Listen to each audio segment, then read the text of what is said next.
Retracts. And Woj, you reported that Joe Mazzulla will be the interim head coach here. You can see his resume on your screen. He's been a Celtics assistant coach the last 3 seasons after spending the previous 3 seasons at Fairmount State. And he played for West Virginia between 2006 and 2011, and now could become the NBA's youngest head coach at 34 years old.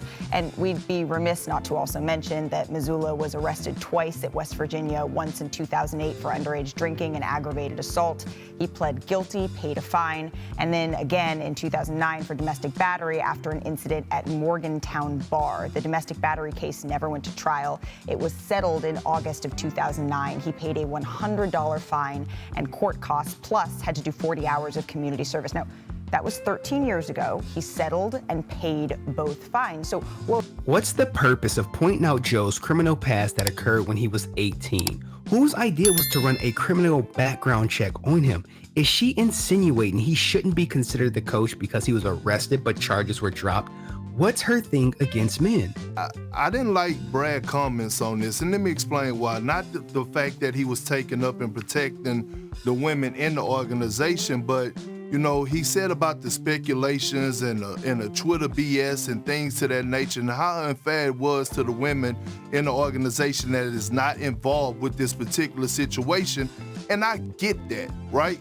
But why is it speculations? It's speculations because of the reports that were put out by the actual Boston Celtics. So they didn't do a great job from the jump of actually protecting the women in their organization, because knowing that they were going to sit up here and give out this information and go out here and suspend Ime Udoka and talk about, just give a little details, it's going to have people speculating. And in my eyes, I feel like the Boston Celtics dropped the ball not only in protecting their entire franchise, but in protecting the women as well. They should have made sure that they crossed their T's and dotted their I's before they put this information out. And I have right now, everybody got to be held accountable. I think that we need to circle back to what Shanae said, is that there was an investigation that was conducted by an independent law firm here. And I think that transparency is what will rule the day here. And so without having all of the information, it is unfair and irresponsible of us to go and to speculate on that, because what we have to... Well, I'm not speculating. Sure. I have the information. I'm not speculating. But what we have to go with here is the fact that an independent law firm came in, did this investigation, and the facts that they were presented, they came to the conclusion that Ime Udoka violated a policy that warranted a 1-year suspension. I thank you for your perspective. Perkins triggered her by requesting the woman's name who was involved with Ime in the cheating scandal.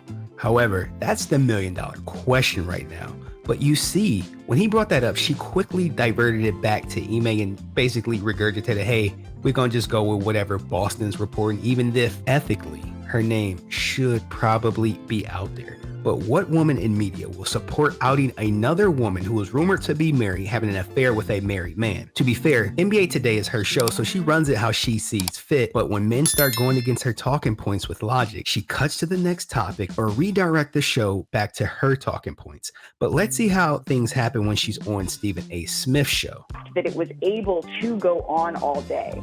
The fact that we are sitting here debating whether somebody else should have been suspended or not, we are not here, Stephen A., to further blame women. That is not why we are here. I don't appreciate where you're going with that. I'm not blaming anybody but Ime Udoka. He deserves, the fact of the matter is, I've said he deserved to be fired if they were going to fire him. If you're not going to fire him, then don't fire him. My issue is all of this being publicized. The point that I'm trying to make is just like you're not mentioning. Excuse me. I listened to you. You're the one telling me to stop on my show. It ain't happening. Okay, that's number one. Number two, I've already said he deserves to be fired, or he deserves to be there and handle it internally and privately. If you're not going to handle it privately, if you're going to publicize it in that fashion, then obviously it provokes everybody wanting to know, okay, well, who are the parties involved? It didn't go like it did on her show. You know, he was quick to check her because she was talking to him like she had no respect for Stephen A. She was talking to him like he was some unpaid intern who worked for her. He would not allow her to interrupt him because he does not have to like Perkins does. It's no surprise she's against outing both parties in inner office relationships, considering she's been linked to dating a fellow reporter, Dave McMenamin, allegedly before dating her co-star Richard Jefferson. Considering the strong bias against men, it's fair game for her to support the outing of Ime while letting the other woman's identity be kept quiet. TMZ leaked that it's the team's travel coordinator but has yet to drop her name. Now Nia allegedly knows it because her and Ime are rumored to be going through some spiritual counseling, and she may stand with him, which is good for his public perception. He needs that. Now, as far as the Celtics, Brad Stevenson said this: "We have a lot of talented women in our organization, and I thought yesterday was really hard on them, and I think that nobody can control Twitter speculation and rampant." I find his comments to be a little disingenuous because the Celtics could have quickly ended all Twitter speculation by releasing the identity of the woman involved to avoid all of their female employees being speculated. Legally, there's likely a lawsuit pending, and the Celtics lawyer advised him not to release her name.